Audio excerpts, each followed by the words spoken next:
Welcome to Christian Financial Perspectives, where you're invited to gain insight, wisdom, and knowledge about how Christians integrate their faith, life, and finances with a biblical worldview. Here's your host, Christian investment advisor, financial planner, and coach, Bob Barber.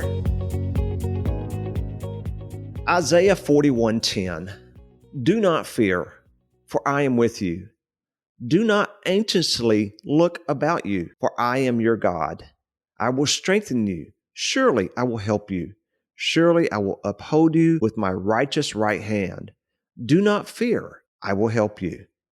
You notice fear appears a few times in that scripture. So today's podcast, we're going to be talking about fear and dealing with all these uncertainties right now that we see in our lives with the coronavirus epidemic going on. And unless we're just over 100 years old, this is the first time an epidemic like the coronavirus has happened in pretty much 99% of our lifetimes. By far, this is the first time in history for most of us, but it's not the first time for history, and it won't be the last. But when it happens to us, fear can grip us about the uncertainties of what could happen. So I've invited Dr. Andy Ward, a licensed psychologist who specializes in clinical and neuropsychological services. I asked Andy before I said that, make sure that word, I said that right. Yes, you did. I do that good, Andy? And he's going to speak to us today about fear. I heard him a couple of weeks on a webinar, and he was so good. I wanted him to be a guest on our podcast. So, Andy, tell us about your experience. And I know we're going to talk about fear today, but tell our audience about how you've been helping people with this for a long time. Yeah, well, thank you, Bob. It's a real pleasure to be a part of this today. Well, by way of introduction, again, I'm a licensed psychologist. I've been operating a clinical practice for 21 years. I also run a separate relational leadership consulting firm, so that keeps me busy. And I also do some work in the family office arena. It's not uncommon for me to work alongside various financial planners across the country and working with high net worth families, dealing with some very complicated family dynamics when there's wealth involved and there's generosity involved. And I just help provide another voice of reason so that people are functioning at a much higher capacity within the family system. So that's just a little bit of overview as to my background. In light of what's happening in today's world, boy, this is near and dear to my heart because I am seeing it, the impact that is across so many layers, personally, in my own family, in my friends, in my employees. As a business owner, I have to think about cash flow and providing for their needs. And then certainly just with the families I work with, there is not a context of my life that has not been affected by what's happening. And you've been married a long time. I think you told me 21 years, and you have 3 boys. How old are those boys that you got? Yeah, well, 14, 11, and 7, and they are all boys. I mean, I can prove it by the ER visits we've had and all the scrapes and bruises and bumps, and they keep me on my toes, that's for sure. So those of you with boys at home and 3 boys, and it sounds like they're full of a lot of energy, so you're really getting to experience this big time at home. That's right. Well, idle hands is what we're dealing with right now because they're doing school from home, but it doesn't occupy the whole day. And so just the other day, I walked out into my garage and my second son had the gas tank out, all my tools strewn about the garage. And I asked, I said, "What are you doing?" He's like, "I was thinking about trying to build a bomb." And I said, "Good luck with that, son. If you need me, I'll be in the next room." And I just slowly shut the door. No, he was actually just having some fun working on our go-kart. But nonetheless, yes, it's been interesting, actually, even observing the effect of all this anxiety and fear, even within my own children. We went to the grocery store the other day, and I saw all these children with these masks on and gloves, and I was thinking, my goodness, this is so different than the world I grew up in, and now they're having to experience this. Mm-hmm. Yeah, we are leaving indelible memories. They'll never let go of some of these memories.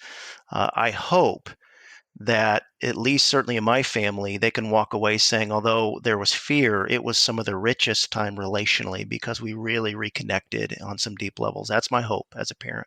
Yes, and through all this, that Jesus Christ will be glorified and people will come to know him. And so, Andy, we're speaking about fear today. And speaking of that word fear, I mean, there's fear for our health, Hmm. fear for our family members. I've got my elderly mom here. She's 86 and she lives in a little town about 15 miles from here, but we went and got her and she's been with us now for about, Mm, 3 or 4 weeks. And that's just real different from my wife and I. So we're concerned about our family's health, our friends' health. There's a lot of fear of uncertainty in the economy as well and yes. our own finances. So, can you share from a psychological perspective, since you're a psychologist, what fear is and what it can do to us? Absolutely. There are a few definitions out there, but I like this one, which says fear is a powerful and unpleasant reaction caused by the belief that someone or something is dangerous or threatening. And one of the reasons why I like that is that the word belief is the key word. Two people can experience the exact same thing, and one person, although a little concerned or worried, they're not folding or caving. Another person who experienced the same thing is absolutely paralyzed by this thing called fear. And so we are the moderating variable, meaning what we believe will determine usually how strong that emotion is. Wow. I wrote this down. It's a belief that something will happen. Did I say that correctly? Belief that someone or something is dangerous or threatening. But typically, for people who are really struggling with paralyzing fear, often in their mind, they've played out a worst case scenario thinking, and it's almost happened internally. There's some interesting research out there that suggests the brain has a hard time distinguishing between what's imagined versus what's real. That's why you can literally just think of something awful, and your body literally experiences some of the emotional and then physical consequences of just visualizing it. And if you have already pictured something that was catastrophic, can you see how fear can only just balloon and grow? It is a natural consequence of what we visualize and what we believe internally. So, really, our fear and our belief system, they're intertwined, right? Is that Absolutely. okay? Speaking of that, Well, this is one of the most well known and researched psychological concepts, which is just the power of framing something, the power of belief. What you choose to think on. Said another way, what's the narrative you hold in your head, your mindset? Because that will absolutely determine the emotions you experience and then your behavior. In fact, this is a biblical concept that goes well back to the Old Testament. Proverbs 23:7 says, "So as a man thinks, so is he." Meaning you are determined not so much what you feel or behave, in some cases, thank goodness for that, it's what you believe. And in the New Testament, the Apostle Paul took this concept and furthered it when he said, ultimately, we have to take our thoughts captive. He didn't realize that he was being an excellent psychologist. Left to our own devices, we tend to want to think negative, cynically, pessimistically, fatalistically. And it's also why he said we are transformed by the renewing of our mind. I'm telling you, our mind, what we think, what we believe, how we frame something is absolutely pivotal in determining whether we are paralyzed with fear or we're resilient. because God is not fear. I mean, that's the way I think of it when I think about this. It's like, why am I fearing if I really believe God is in control of everything? Hmm, Hmm. that's good. Um, Yes. when I heard you recently, you shared that there is some uniqueness to the situation though that we're facing today with the coronavirus, and you shared 5 points about how our current fears are unique to this situation. Can you share that with our listeners? Yeah, absolutely. I think the one thing that is unique is that everybody's facing it. This isn't regional. This isn't just something that's happening in the South or in the Pacific Northwest. Everyone is facing it in this country and now the world globally. There's this interesting collective consciousness that's happening that we're all in this together. I think another reason why this is unique is that being that it's a pandemic, we have a 24/7 news cycle that's just reinforcing, not just an information standpoint, but it's reinforcing and driving home fear. what we need to be scared of. And hear me, I'm the first one to say that fear in and of itself isn't wrong or bad, because sometimes it can be protective and help us to think on things we should pay attention to. But if all we're getting is just this bombardment of messages that's negative, and it's just of all the misery and suffering that will affect us emotionally. I want to veer in something here. I always tell people, turn off Fox News and turn on the Andy Griffith Show. Well, it's interesting you say that.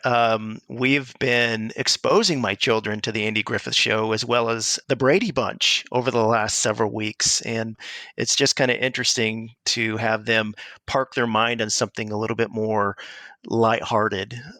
Here's a personal boundary I've set for myself, Bob. Last week, I stopped watching network news. I just stopped it altogether. Every single time I was watching it, I would come away feeling more anxious, worried, and fearful. So I've decided I'm going to consume all of my news media through reading.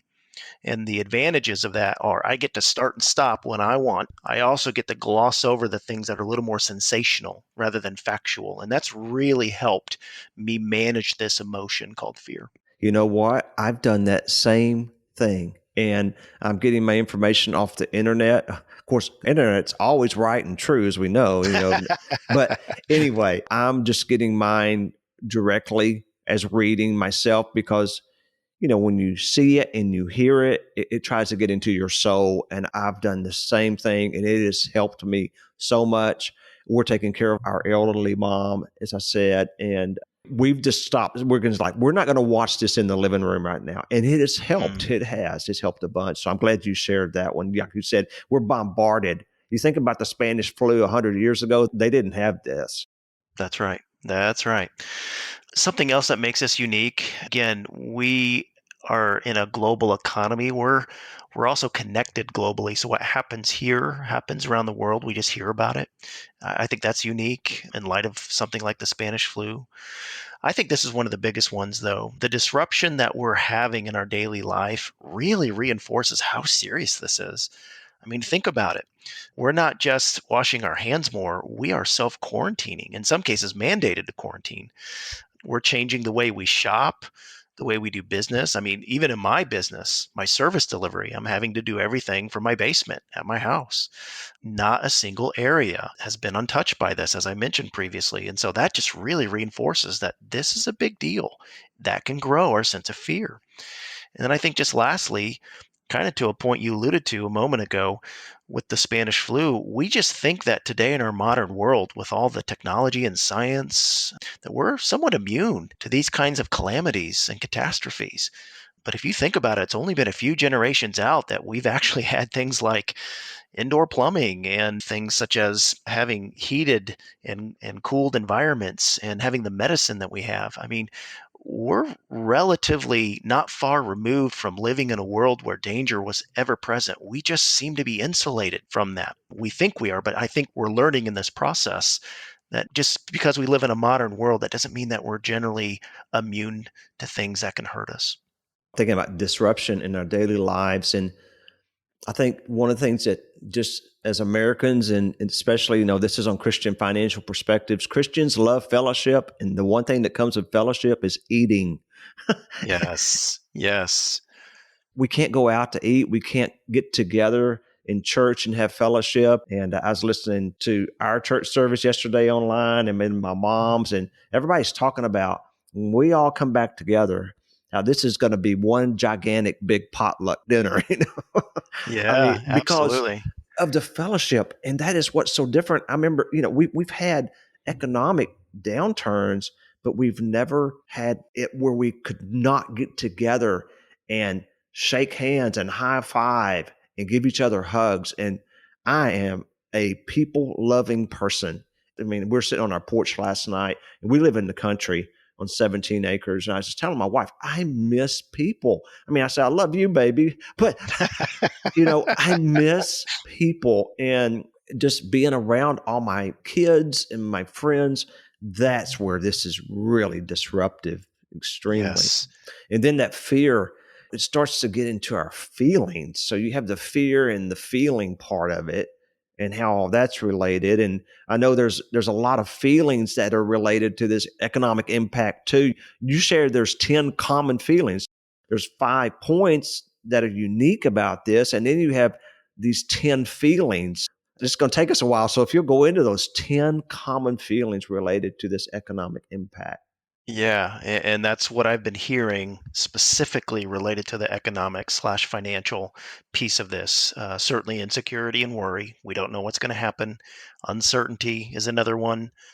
Also, a general sense of unsettledness.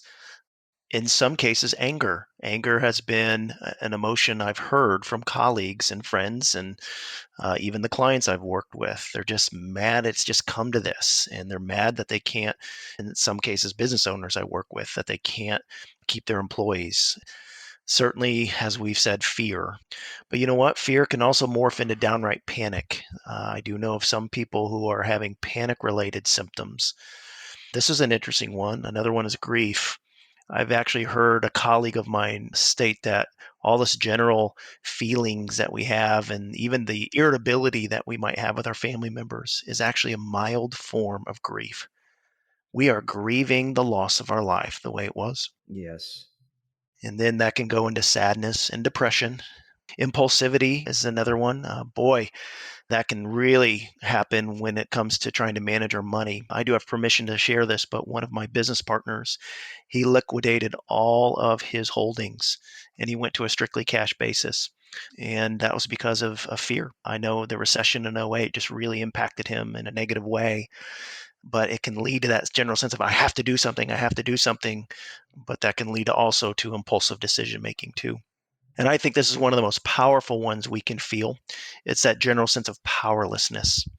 In fact, we know this due to research that a subjective sense of I have no power triggers that sense of acute stress, chronic stress more than anything else. And one of the things I like to encourage people when I'm working with them is you always have choice. Always. Even if you're just choosing your attitude in the midst of difficult circumstances, you're never fully powerless. And so just helping them try to understand where they can make choices to engender a sense of empowerment is very important.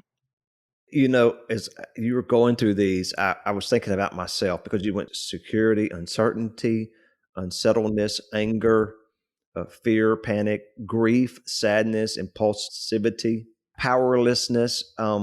I think of myself, and I don't hit many of those, but I do hit the part about being sad. That's where I was just saying, I'm sad that I can't be around my fellow brothers and sisters in Christ that I just love so much, Yes. and that I'm powerless. I mean, I can't do anything about it.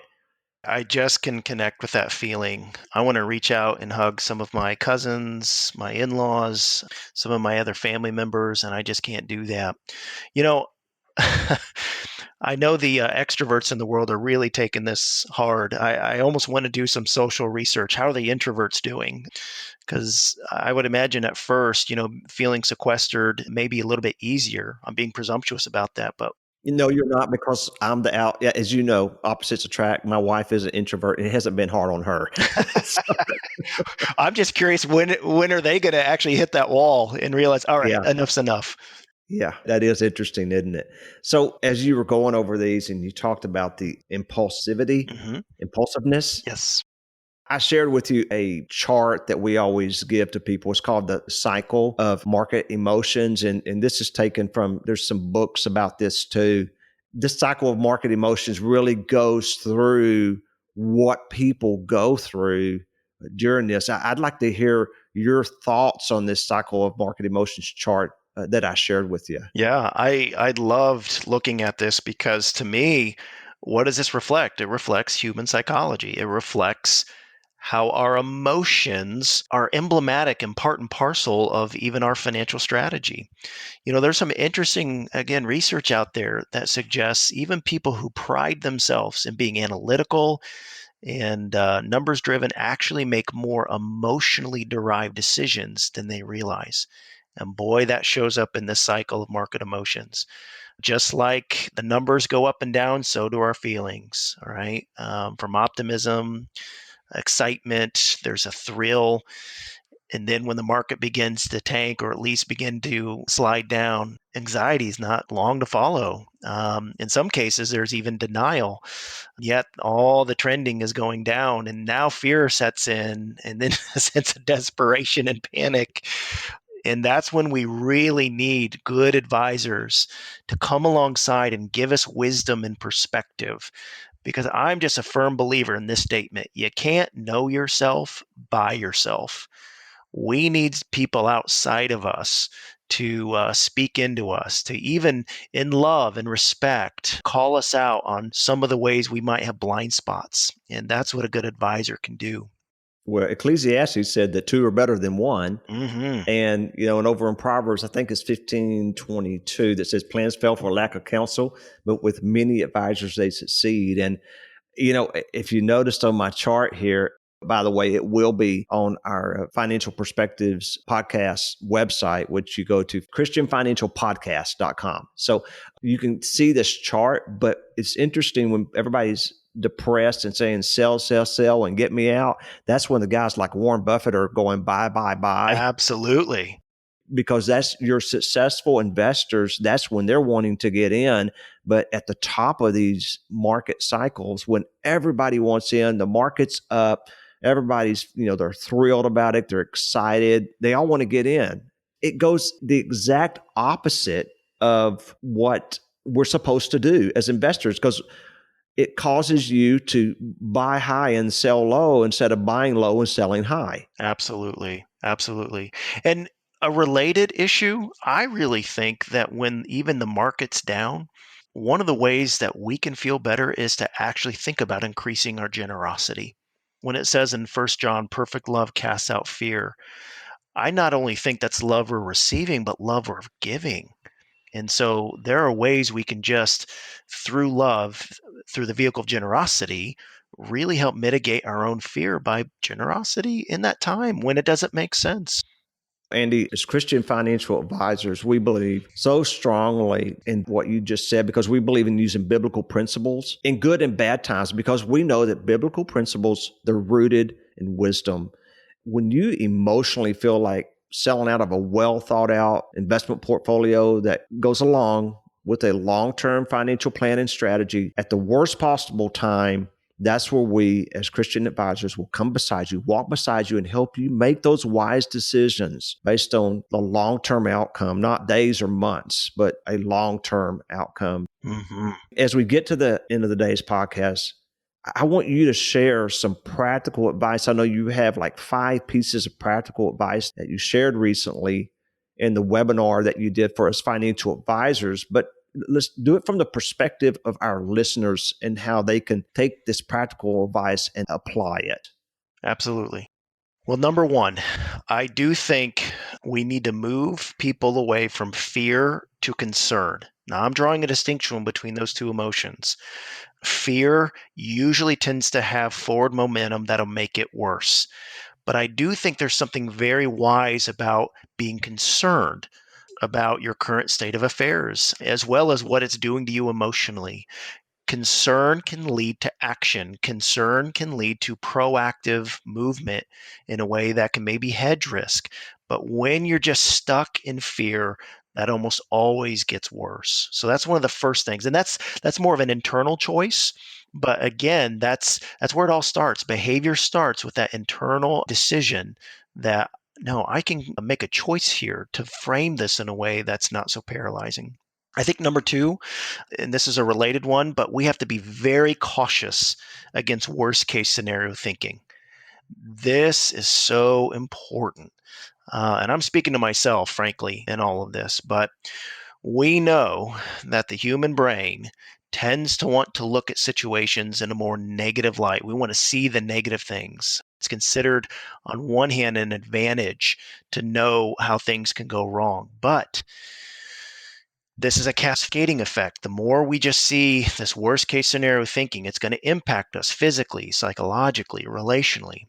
And I think practically a way to combat worst case scenario thinking is to now think about best case scenario thinking, or at the very least, mixed case scenario thinking. This reminds me of one of my all-time favorite quotes by Mark Twain, and he said this near the end of his life. He said, I am an old man, and I have known a great many trials and tribulations in life, most of which never came true. Yeah, that's good. I think what he's saying to us, Bob, is that sometimes the things we fear happen, but most of the time, the things that we project into the future and we fear doesn't tend to happen. I'd like to speak into that too, because I was raised, you heard me saying this earlier. My dad was a big Norman Vincent Peale fan, and that a lot of people don't know who that was, but he was a very positive thinker. So my dad was always look at everything positively. And I see this when we come out of this, the pent up demand of going to restaurants and going to ball games and going on vacations. I think of and this is the country boy in me, Andy, been raised around rodeos and ranches. It's like a bull wanting to come out of the pen, and he hadn't gotten to come out for a long time. And I think that we're just going to see this amazing pent up demand all of a sudden hit our economy. That's going to be good for the economy. So I'm looking at that as, man, I can't wait. I'm so with you on that. But as the Apostle Paul says, we have to take those thoughts captive. We can't let them grow. You either feed them or fight them. Let's choose to fight them, right? Yeah. I think a third thing is just remind people of history. Guess what? All pandemics up until this point have ended. Markets do come back. Economies do rebound. Jobs come back. I just think it's really helpful to just get a lesson from history that our current circumstances aren't necessarily now the rest of the story. History informs us things get better. Boy, we need that reminder. Well, the Spanish flu, we had the Roaring '20s, didn't we? That's So right. we That's didn't right. like 1929, but we had the Roaring '20s came after this. Hey, I'm thinking that of history too. I think we're going to have a baby boom in about 9 or 10 months. You may be right. Well, I hope so, because I've got one grandson, and I want some more of those. So, Yeah, absolutely. Absolutely. Well, another thing to say, just practically, I think it's helpful to just have people accept the challenges that they're in rather than resist them. There is a tendency for us psychologically to deny, suppress, repress, avoid, and the research is clear on this. For those who want to be resilient and get out of these negative feelings that they're struggling with, you just have to accept them. For those who deny them, they last twice as long. And so it may not be the reality you want to be navigating, but there really is something powerful of just accepting, here I am, and the Lord will get me through it, but I'm going to accept this rather than just avoid it. And perhaps this last one goes without saying, but I'm a firm believer that one way to just navigate this with more success is be more empathic and empathetic to those around you, maybe even to yourself. I like the saying that says people don't care what you believe until they believe that you care. And I just think this is a way to show that First John love, perfect love casts out fear, but through the vehicle of empathy. Instead of just jumping in and telling people what they need to do, can we care about their hearts and the human aspect? I think we can. It helps us with our own sense of fear. this is the greatest time in history in our lifetimes that we as Christians can shine God's light on others Absolutely. with his love. Well, Andy, thank you for being on the podcast today. I want to conclude. We started off with Isaiah 41:10 that says, "Do not fear, for I'm with you." But I want to end up with a couple of scriptures also. And one of the ones that we've just been putting everywhere is, 2 Timothy 1:7. "For God has not given us a spirit of fear and timidity, but of love and power and self-discipline." Another one I've really been focusing on a lot that's helped me is the third chapter of Ecclesiastes 1-7. I'm not going to read all 7 scriptures, but I would invite you to go to Ecclesiastes. But I'm going to read a few of them. "For everything there is a season, a time for every activity under heaven, a time to be born and a time to die, a time to plant and a time to harvest, a time to cry and a time to laugh." Now, this one really got me, Andy, in the 5th verse: "A time to embrace and a time to turn away." Yes. Boy, that's true right now, isn't it? Yes, sir. "A time to tear and a time to mend, a time to be quiet and a time to speak." By the way, remember that one too in our families if things can get tense. And, this is an old saying, but I remember my grandma just would really always say this is, this too shall pass. This is not going to last forever. And try to focus on the light at the end of the tunnel, not in the darkness, but focus on the light and get into God's word and prayer, because God does not want us walking around with that spirit of fear. Andy, you've done a great job today, and I appreciate you coming on. You've shared so much. I've got a piece of paper. I was writing this down while you were talking about this, and you've shared so much. I don't know what would be the golden nugget, but is there a nugget that you would want to share before we're done with the podcast today? Only a reiteration of what you said previously. When it says in the beginning of the verse you quoted, fear not, I just love the fact that it points to the fact that we don't fear, not because it's bad to feel fear, but why? Because the Lord is with us. Amen. Amen. Well, that's going to do it today for Christian Financial Perspectives. And I hope this has really helped you in dealing with what we're going through. And I want you to know we love you. God loves you. If you want to talk to somebody, pick up that phone. We're available during normal business hours. That's 830-609-6986. And if you want to email, you can just go to our website at ciswealth.com and hit on contact us. We'll email you right back. We are here for you to help you walk through these times. That's all for now.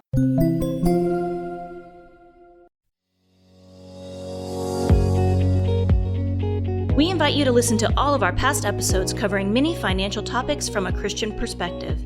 To make sure you don't miss any of Bob's upcoming episodes, you can subscribe to Christian Financial Perspectives on iTunes, Google Play Music, Spotify, or Stitcher.